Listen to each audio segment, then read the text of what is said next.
પ્રભુ ઈસુ ખ્રિસ્તના નામમાં આપ સર્વને પ્રેમી સલામ. ગીત શાસ્ત્ર 103. દાઉદ યહોવાના તેના પર થયેલા ઉપકારોની યાદીમાં પોતાના આત્માને સૌપ્રથમ યાદ કરાવે છે કે તે એટલે કે યહોવા તારા બધા એટલે કે તારા સઘળા પાપ માફ કરે છે.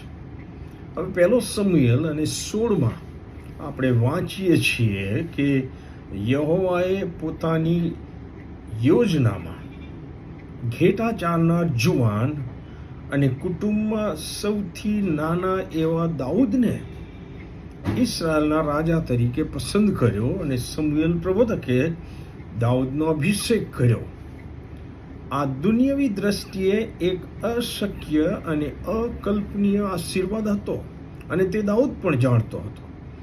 અને તેથી જ્યારે યહોવાના આશીર્વાદોની યાદી બનાવવાની વાત આવી ત્યારે તે યાદીમાં દાઉદ આ આશીર્વાદને પ્રથમ સ્થાને મૂકી શક્યો હોત, પણ દાઉદે તેમ ન કરતા યહોવાએ કૃપા કરીને તેના સઘળા પાપ માફ કર્યા તે સત્યને અતિ અગત્યનો આશીર્વાદ માનીને તેને યાદીમાં પ્રથમ સ્થાને મૂકે છે. બીજો સમુએલ 11 અને 12 દાઉદના માફ કરાયેલા પાપની વાત આપણને વાંચવા મળે છે. અતિ ગંભીર પાપ દાઉદે કર્યું છે. દાઉદ રાજાએ પોતાની સત્તાનો દુરુપયોગ કરીને પોતાના વિશ્વાસુ સૈનિકની પત્ની સાથે ઇનડાયરેક્ટલી બળાત્કાર કર્યો, વ્યભિચાર કર્યો અને તેને ગર્ભવતી બનાવી દીધી.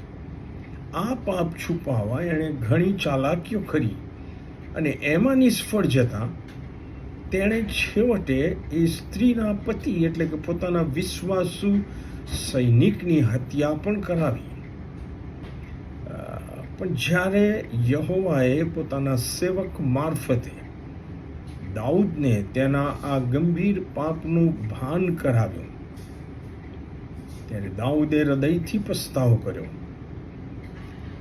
અને યહોવાએ તેનું પાપ માફ કર્યું અને તેને ઇસ્રાયેલના રાજા તરીકે ચાલુ રહેવા દીધો. ગીતશાસ્ત્ર 51 દાઉદે કરેલ પસ્તાવાની પ્રાર્થના વાંચવા મળે છે.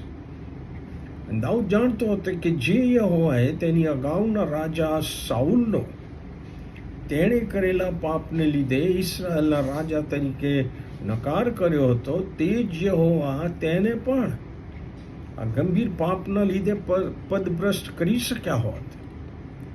પણ યહોવાએ જ્યારે એણે પસ્તાવો કર્યો ત્યારે એના પાપ માફ કર્યા. વલાઓ નવા કરારના દ્રષ્ટિકોણથી પણ મનુષ્ય માટે જો પ્રથમ સ્થાને મૂકી શકાય તેવો ઈશ્વર તરફથી મળેલો આશીર્વાદ હોય તો તે પ્રભુ ઈસુ ખ્રિસ્તના બલિદાન પર વિશ્વાસ કરીને ખરા હૃદયથી પસ્તાવિક હૃદયે મૂકેલો સંપૂર્ણ વિશ્વાસ જ છે કે જેને લીધે આપણે પાપની અનંતકાલિક શિક્ષામાંથી અને ઈશ્વરના કોપથી બચી જઈ શકીએ છીએ અને મરણ પછીના અનંતકાલિક જીવનમાં પ્રવેશ કરી શકીએ છીએ. આ જ મોટામાં મોટો આશીર્વાદ મનુષ્ય માટે છે. ઈશ્વરે ઈસુ ખ્રિસ્તમાં મારા સઘળા પાપ માફ કર્યા છે તેની ખાતરી વગર જગતના બધા જ આશીર્વાદો જેમાં સ્થાન, સત્તા, અધિકાર, વર્ગ, માલ મિલકત, બેંક બેલેન્સ, સુખ સગવડ, મોજ શોખ જેને માણસ આશીર્વાદ ગણી રહ્યો છે પણ તે છેતરનારા અને વ્યર્થ છે. તેમાં મરણ પછીના અનંત જીવનની કોઈ ખાતરી આપવામાં આવી જ નથી.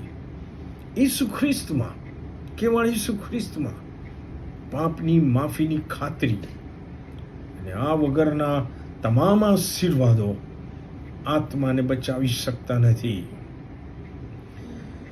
અને તેથી દાઉદ ભક્તની માફક પણ આપણી સાક્ષી એવું હોવી જોઈએ કે યહોવાએ મારા સઘળા પાપ ઈસુ ખ્રિસ્તમાં માફ કર્યા છે.